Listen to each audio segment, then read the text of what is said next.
Morning everyone, welcome.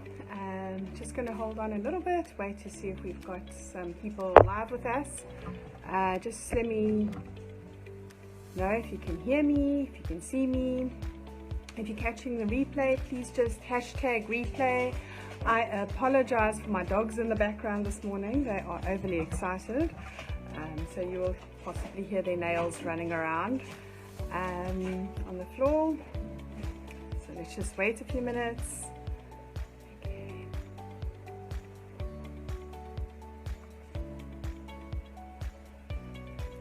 Okay, so I'm going to get started. As you join in, just feel free to comment. I'll come back afterwards and look at the comments, and we can take it from there. So I won't be responding to comments while I'm live, but I will come back, and if you have any comments that you'd like me to respond to, please just comment and I will come back afterwards and respond.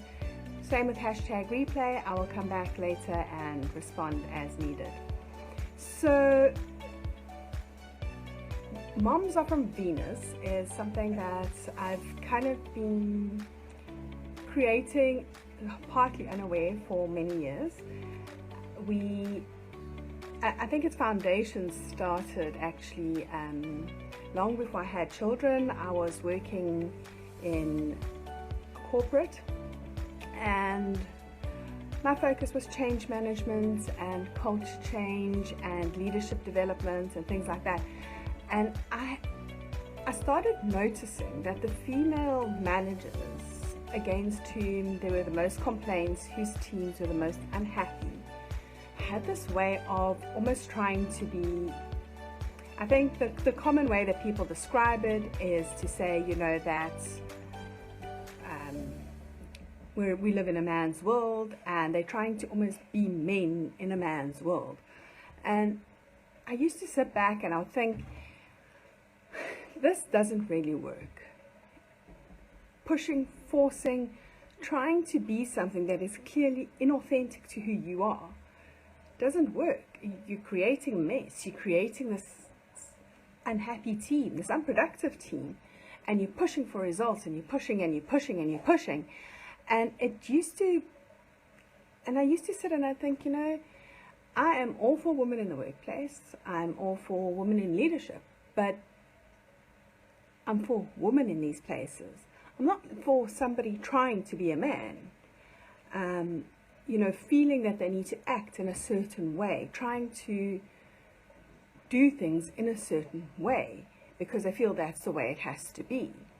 Women have a lot to bring to the world. Women have a lot to add, but through being who they authentically are. And this was something that I really struggled with. And I was in my early 20s, so this is also when I was busy dating, and that was when I read books like Men Are From Mars, Women Are From Venus, He's Just Not That Into You. And it really is quite amazing how much research goes into the fact that there are just fundamental differences between your average man and your average woman, how we see and experience the world. And when I've been coaching my whole career. I've been implementing performance management systems my whole career. I've been working with trying to get teams up and running and outcomes, pushing results, pushing these things, and how to get people on board. And one of my biggest struggles in my career was always the moms. They just didn't seem to want to get there. There were some moms that pushed hard to provide for their kids. They had a focus, they had a drive, and they pushed hard. I'm not saying, but there was just something that didn't quite click with most moms, and a lot of the motivational techniques, a lot of the approaches that all the textbooks punt. There was just something lacking. And when I became a mom, I was adamant I could totally out-coach myself. I could coach myself through the adjustment, through the exhaustion, through work-life balance. I had all the tools, I had the skills, I had the knowledge, I had the experience. I could do it. I was very confident going into this whole thing. And it did work to a degree, but there came a point where things were a bit different. Something didn't quite add up. It just felt like nothing, it didn't click, it didn't connect, it was missing something. And I mean, I studied industrial psychology. This is my thing. Getting people going is my thing, and I couldn't get myself going. And you know, then there's all these expectations, and I really just couldn't figure it out. And then one day I sat and I realized, you know what it is? All these things require me to be completely focused on myself. And as a mom, I am not focused completely on myself. That's just what it is. So that was where my whole focus on coaching moms came from. I developed this understanding that I can't just focus on myself, which means other moms are struggling with the same thing. All these models, all these motivational things, all the coaching models, everything that I had ever known focused on the person's ability to focus on themselves and their goals completely. Full commitment. Moms don't have that. So that was where I started coaching moms. Well, obviously I figured it out for myself, and I started finding new ways of doing things, adjusting tools, adjusting ways, specifically focus on self-compassion and ditching mom guilt.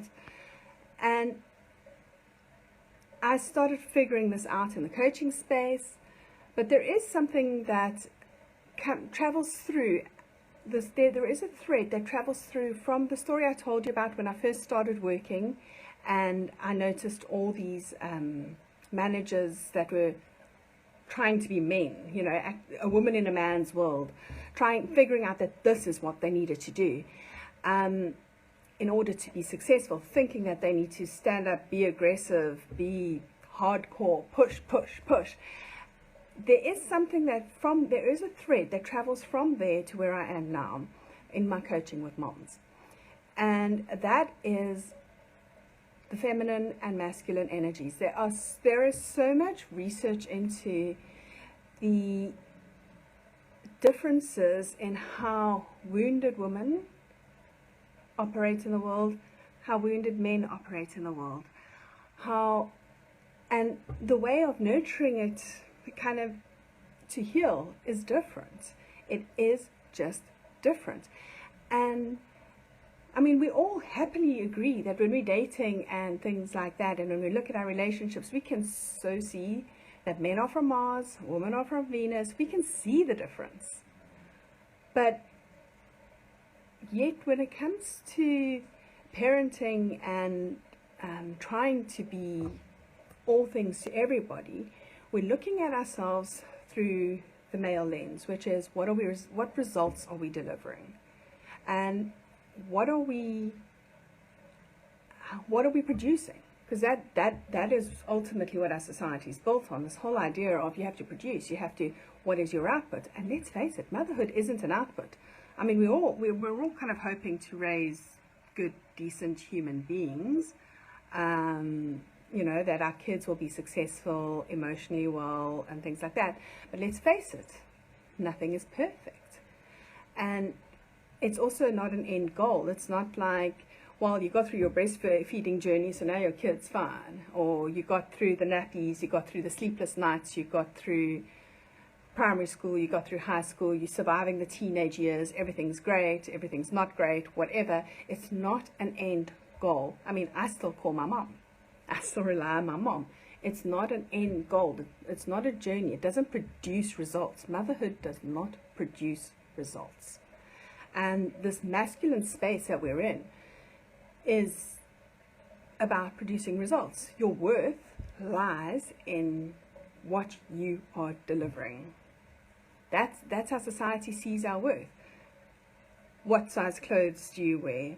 What school do your children go to? What activities do they do? What achievements have they achieved?